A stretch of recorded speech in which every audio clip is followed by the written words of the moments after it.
भाई पीछे हो भाई, भाई भाई भाई ठीक है।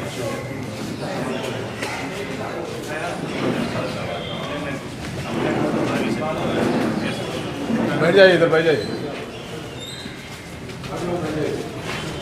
अरेस्ट करो, रोहित सरदाना को अरेस्ट करो। अरेस्ट करो, अरेस्ट करो। रोहित सरदाना को अरेस्ट करो। मुर्दाबाद, मुर्दाबाद, रोहित सरदाना मुर्दाबाद। मुर्दाबाद, मुर्दाबाद, रोहित सरदाना मुर्दाबाद। मुर्दाबाद, मुर्दाबाद। रोहित सरदाना मुर्दाबाद को अरेस्ट करो।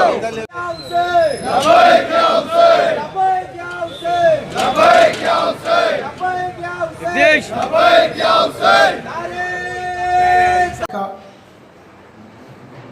पूरा ये शिया कम्युनिटी का एल्डर्स, मौलानास, ऑर्गेनाइजिंग लीडर्स, कमिटी लीडर्स, ये पूरा आके एक रोहित सरदाना के ऊपर एक्शन लेने के लिए कई रिप्रेजेंटेशन दे दिया।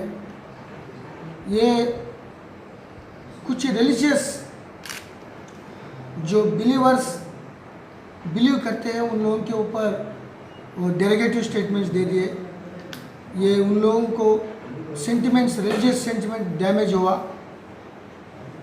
तो इसीलिए उन लोगों को सख्ती से एक्शन लेने के लिए वो कंप्लेंट दे दिया। ऑलरेडी मीर चौक के एसीपी के जानिब से एक एफआईआर ऑलरेडी रजिस्टर हुआ देवीरपुरा में, वो इन्वेस्टिगेशन चल रहा है।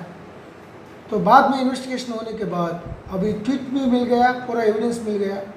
एक टीम दिल्ली भेजकर वहाँ ये केस में अरेस्ट करने के लिए हम तुरंत भिजेंगे। वो इन्वेस्टिगेशन होने के बाद ये पूरा एविडेंस लेने के बाद as per facts, as per law हम एक्शन ले लेंगे।